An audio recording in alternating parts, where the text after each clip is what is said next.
ओम शांति। साकार मुरली 1 अगस्त 2024। सुनेंगे ईश्वरीय महावाक्यों को विस्तार से।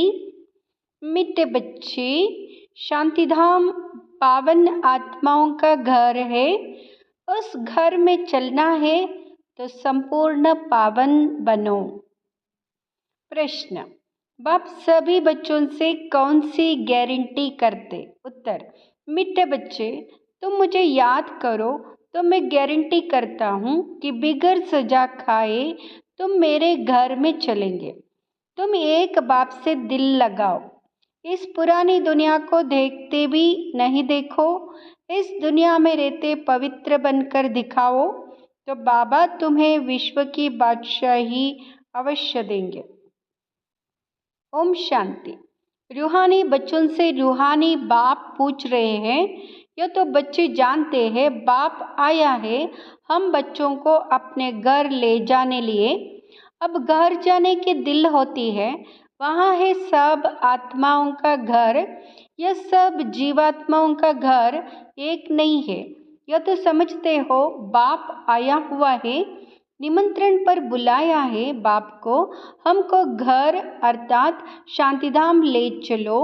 अब बाप कहते हैं अपने दिल से पूछो, हे आत्माएं, तुम पतित कैसे चल सकेंगी? पावन तो जरूर बनना है। अब घर चलना है और तो कोई बात नहीं कहते।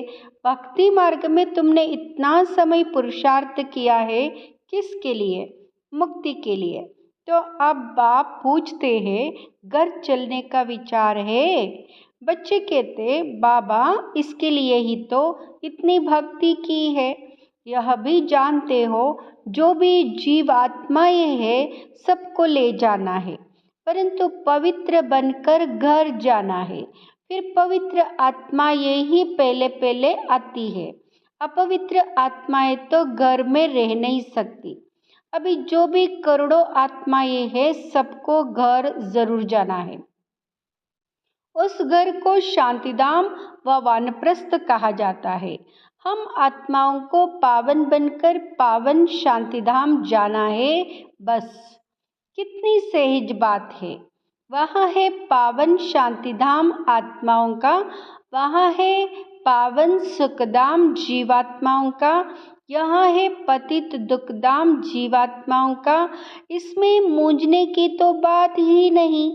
शांतिधाम जहाँ सब पवित्र आत्माएं निवास करती हैं, वहाँ है आत्माओं की पवित्र दुनिया, वाइजलेस इनकॉर्पोरियल वर्ल्ड। यह पुरानी दुनिया है सब जीवात्माओं की, सब पतित है। अब बाप आए हैं आत्माओं को पावन बनाकर पावन दुनिया शांतिधाम में ले जाने। फिर जो राजयोग सीखते हैं वही पावन सुखधाम में आएंगे। यह तो बहुत सहज है, इसमें कोई भी बात का विचार नहीं करना है, बुद्धि से समझना है। हम आत्माओं का बाप आया हुआ है हमको पावन शांतिधाम ले जाने। वहाँ जाने का रास्ता जो हम भूल गए थे सो अब बाप ने बताया है।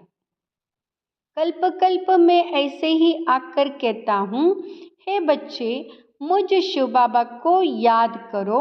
सर्व का सदगति दाता एक सदगुरु है। वही आकर बच्चों को पैगाम अथवा श्रीमत देते हैं कि बच्चों अभी तुमको क्या करना है। आधा कल्प तुमने बहुत भक्ति की है, दुख उठाया है, खर्चा करते करते कंगाल बन गए हो। आत्मा भी सतोप्रधान से तमोप्रधान बन गई है। बस यह थोड़ी बात ही समझने की है। अब घर चलना है वह नहीं। हाँ बाबा जरूर चलना है। वहाँ हमारा स्वीट साइलेंस होम है।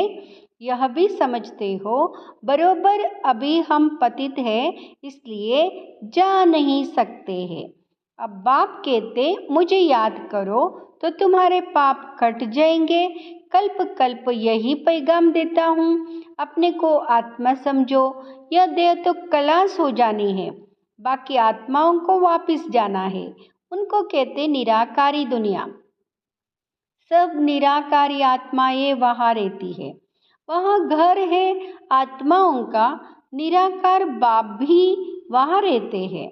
बाप आते हैं सबसे पिछाड़ी में, क्योंकि फिर सबको वापस ले जाना है। एक भी पतित आत्मा रहती नहीं है। इसमें कोई मूंझने व तकलीफ की बात नहीं है। गाते भी है, हे पतित पावन आकर हमको पावन बनाए, साथ ले चलो। सबका बाप है ना। फिर जब हम नई दुनिया में पाठ बजाने आते हैं तो बहुत थोड़े रहते हैं। बाकी इतनी करोड़ आत्माएं कहाँ जाकर रहती है, यह भी जानते हो। सतयुग में थोड़ी जीवात्माएं थी, छोटा झाड़ था, फिर वृद्धि को पाया है। झाड़ में अनेक धर्मों की वैरायटी है, उसको ही कल्पवृक्ष कहा जाता है। कुछ भी अगर नहीं समझते हो तो पूछ सकते हो। कई कहते बाबा हम कल्प की आयु 5000 वर्ष कैसे माने। अरे बाप तो सत्य ही सुनाते, चक्र का हिसाब भी बताया है। इस कल्प के संगम पर ही बाप आकर दैवी राजधानी स्थापन करते, जो अभी नहीं है। सतयुग में फिर एक दैवी राजधानी होगी। इस समय तुमको रचता और रचना का ज्ञान सुनाते हैं। बाप कहते मैं कल्प कल्प कल्प के संगम युगे आता हूँ, नई दुनिया की स्थापना करता हूँ। पुरानी दुनिया खत्म हो जानी है, ड्रामा प्लान अनुसार। नई से पुरानी, पुरानी से नई बनती है। इसके 4 भाग भी पूरे हैं, जिसको स्वस्तिक भी कहते हैं, परंतु समझते कुछ भी नहीं है। भक्ति मार्ग में तो जैसे गुड़ियों का खेल खेलते रहते। अतः चित्र है, दीपमाला प्रकाश दुकान निकालते हैं, अनेक अनेक चित्र है। अभी तुम समझ गए हो, एक है शिव बाबा और हम बच्चे। फिर यहाँ आओ तो लक्ष्मी नारायण का राज्य, फिर राम सीता का राज्य, फिर बाद में और धर्म आते हैं, जिससे तुम बच्चों का कनेक्शन ही नहीं है। वह अपने अपने समय पर आते हैं, फिर सबको वापस जाना है। तुम बच्चों को भी अब घर जाना है। यह सारी दुनिया विनाश होनी है। अब इसमें क्या रहना है। इस दुनिया से दिल ही नहीं लगती, दिल लगानी है एक माशूक से। वह कहते मुझे एक के साथ दिल लगाओ तो तुम पावन बनेंगे। अब बहुत गई, थोड़ी रही, टाइम जाता रहता है। योग में नहीं रहे होंगे तो फिर अंत में वह बहुत पश्चाताप करेंगे, सजा खाएंगे, पद भी भ्रष्ट हो जाएगा। यह भी तुमको अभी मालूम पड़ा है कि अपना घर छोड़े हमको कितना समय हुआ है। घर जाने लिए ही तो माता मारते हैं ना। बाप भी घर में ही मिलेगा, सतयुग में तो नहीं मिलेगा। मुक्ति धाम में जाने के लिए मनुष्य कितनी मेहनत करते हैं, उसको कहा जाता है भक्ति मार्ग। अभी भक्ति मार्ग खलास होना है ड्रामानुसार। अभी मैं तुमको घर ले जाने के लिए आया हूँ, जरूर ले जाऊंगा। जितना जो पावन बनेंगे उतना ऊंच पद पाएंगे, इसमें मूंझने की बात ही नहीं। बाप कहते बच्चे तुम मुझे याद करो, मैं गारंटी करता हूँ तुम बिगर सजा खाए घर चले जाएंगे। याद से तुम्हारे विकर्म विनाश होंगे। अगर याद नहीं करेंगे तो सजाएं खानी पड़ेगी, पद भी भ्रष्ट हो जाएगा। हर 5000 वर्ष बाद मैं यही आकर समझाता हूँ। मैं अनेक अनेक बार आया हूँ तुमको वापस ले जाने। तुम बच्चे ही हार जीत का पाठ बजाते हो, फिर मैं आता हूँ ले जाने। यह है पतित दुनिया, इसलिए गाते भी है पतित पावन आओ। हम विकारी पतित है, आकर निर्विकारी पावन बनाओ। यह है विकारी दुनिया। अभी तुम बच्चों को संपूर्ण निर्विकारी बनना है। जो पीछे आते हैं वह सजा खाकर जाते हैं, इसलिए फिर आते भी ऐसी दुनिया में है जहाँ 2 कला कम हो जाती है। इनको उनको संपूर्ण पवित्र नहीं कहेंगे, इसलिए अब पुरुषार्थ भी पूरा करना चाहिए। ऐसा ना हो कि कम पद हो जाए। भल रावण राज्य नहीं है, परंतु पद तो नंबरवार है ना। आत्मा में खाद पड़ती है तो फिर उसको शरीर भी ऐसा मिलेगा। आत्मा गोल्डन एजेड से सिल्वर एजेड बन जाती है। चांदी की खाद आत्मा में पड़ती है, फिर दिन प्रतिदिन जास्ती चीची खाद पड़ती है मुलम्मे की। बाप बहुत अच्छी रीति समझाते, कोई नहीं समझते हैं तो हाथ उठाओ। जिसने 84 जन्मों का चक्र लगाया है उनको ही समझाएंगे। बाप कहते, इनके 84 जन्मों के अंत में मैं आकर प्रवेश करता हूँ। इनको ही फिर पहले नंबर में आना है। जो पहले था वह लास्ट में है, उनको ही पहले नंबर में जाना है। जो बहुत जन्मों के अंत में पतित बन गया है, मैं पतित पावन उनके ही शरीर में आता हूँ, उनको पावन बनाता हूँ। कितना क्लियर कर समझाता हूँ, कितना क्लियर कर बाबा समझाते हैं। बाप कहते, मुझे याद करो तो तुम्हारे पाप भस्म होंगे।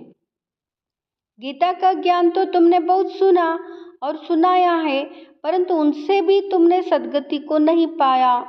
बहुत सन्यासियों ने तुमको मीठी मीठी आवाज़ से शास्त्र सुनाए, जिस आवाज़ को सुनकर बड़े बड़े आदमी जाकर इकट्ठे होते हैं। कनरस से ना, भक्ति मार्ग है ही कनरस। इसमें तो आत्मा को बाप को याद करना है।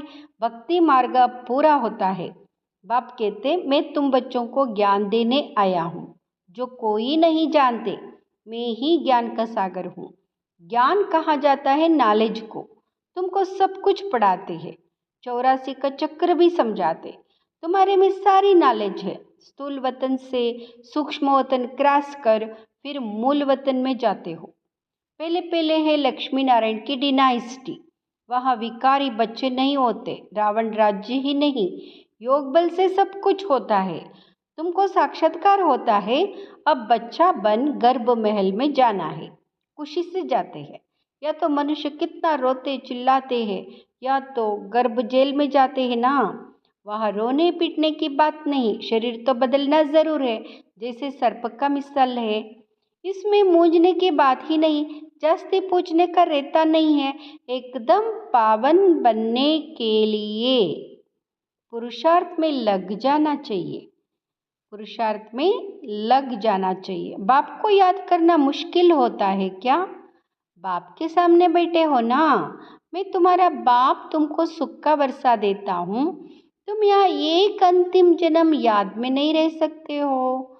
यह अच्छी रीति समझते भी है, फिर घर में जाकर स्त्री आदि का चेहरा देखते हैं तो माया खा जाती है। बाप कहते, कोई में भी ममत्व नहीं रखो, वह तो सब कुछ खत्म होना ही है। याद तो एक बाप को ही करना है। चलते फिरते बाप और अपनी राजधानी को याद करो। दैवी गुण भी धारण करने हैं। सतयुग में यह गंदी चीज़ें मांस आदि होता ही नहीं। बाप कहते हैं, विकारों को भी छोड़ दो, हम तुमको विश्व की बादशाही देता हूँ। कितनी आमदनी होती है तो क्यों नहीं पवित्र रहेंगे? सिर्फ एक जन्म पवित्र रहने से कितनी बारी आमदनी हो जाती है। भले इकट्ठे रहो, ज्ञान तलवार बीच में हो। पवित्र रह दिखाया तो सबसे ऊंच पद पाएंगे, क्योंकि बाल ब्रह्मचारी ठहरे। फिर नॉलेज भी चाहिए। औरों को आप समान बनाना है। सन्यासियों को दिखाना है कि कैसे हम इकट्ठे रहते, पवित्र रहते हैं, तो समझेंगे इनमें तो बड़ी ताकत है। बाप कहते, इस एक जन्म पवित्र रहने से 21 जन्म तुम विश्व के मालिक बनेंगे। कितनी बड़ी प्राइज मिलती है, तो क्यों नहीं पवित्र रह दिखाएंगे? टाइम ही बाकी थोड़ा है, आवाज़ भी होता रहेगा, अखबार में भी पड़ेगा। रिहर्सल तो देखी है ना, एक एटम बम से क्या हाल हो गया, अभी तक हॉस्पिटल में पड़े हैं। अभी तो ऐसे बम शादी बनाते हैं जो कोई तकलीफ नहीं, फट से खत्म। और यह रिहर्सल होकर फिर फाइनल होगा, देखेंगे फट से मरते हैं वह नहीं। फिर और युक्ति रचेंगे, हॉस्पिटल आदि होंगी नहीं, कौन बैठ खिदमत सेवा करेंगे, कोई ब्राह्मण आदि खिलाने वाला नहीं रहेगा। भाम चोड़ा और खलास। अर्थक्वेक में सब दब जाएंगे, देरी नहीं लगेगी। यहाँ ढेर मनुष्य है, सतयुग में बहुत तोड़े होते हैं, तो इतने सब कैसे विनाश होंगे? आगे चल देखना ही। वहाँ तो शुरू में 9 लाख है, शुरू में 9 लाख है। फकीर भी तुम हो, साहेब भी तुमको प्यारा है, अभी सबको छोड़ अपने को आत्मा समझ लिया है। ऐसे फकीरों को बाप प्यारा लगता है। सतयुग में बहुत छोटा सा झाड़ होगा, बातें तो बहुत समझाते हैं। जो भी एक्टर से सब आत्माएं अविनाशी है, अपना अपना पार्ट बजाने आती है। कल्प कल्प तुम ही आकर बाप से स्टूडेंट बन पढ़ते हो। जानते हो बाबा हमको पवित्र बनाकर साथ ले जाएंगे। बाबा भी ड्रामा अनुसार बंदाईमान है, सबको वापस ज़रूर ले जाएंगे। इसलिए नाम ही है पांडव सेना। तुम पांडव क्या कर रहे हो? तुम बाप से राज्य भाग्य ले रहे हो। बहु कल्प पहले मिसल नंबरवार पुरुषार्थ अनुसार। अच्छा, मीठे मीठे सिकिलदे बच्चों प्रति माता पिता बाप दादा का याद प्यार और गुड मॉर्निंग। रूहानी बाप की रूहानी बच्चों को नमस्ते। हम रूहानी बच्चों की रूहानी माता पिता बाप दादा को याद प्यार गुड मॉर्निंग नमस्ते। शुक्रिया बाबा, शुक्रिया। धारणा के लिए मुख्य सार। फर्स्ट, बाप का प्यारा बनने के लिए पूरा फकीर बनना है। देह को भी भूल स्वयं को आत्मा समझना है, फकीर बनना है। बाप से बड़े से बड़ी प्राइज लेने के लिए संपूर्ण बनकर दिखाना है। दूसरा, वापस घर जाना है, इसलिए पुरानी दुनिया से दिल नहीं लगानी है, एक माशूक से ही दिल लगानी है। बाप और राजधानी को याद करना है, बाप और राजधानी को याद करना। वरदान, ब्राह्मण जीवन में सदा चेयरफुल केयरफुल मोड में रहने वाले कंबाइंड रूपधारी भाव। ब्राह्मण जीवन में सदा चेयरफुल और केयरफुल मोड में रहने वाले कंबाइंड रूपधारी भाव। आज की मुरली से स्लोगन, यदि किसी भी परिस्थिति में प्रसन्नता के मोड परिवर्तन होती है तो उसे सदा काल की प्रसन्नता नहीं कहेंगे।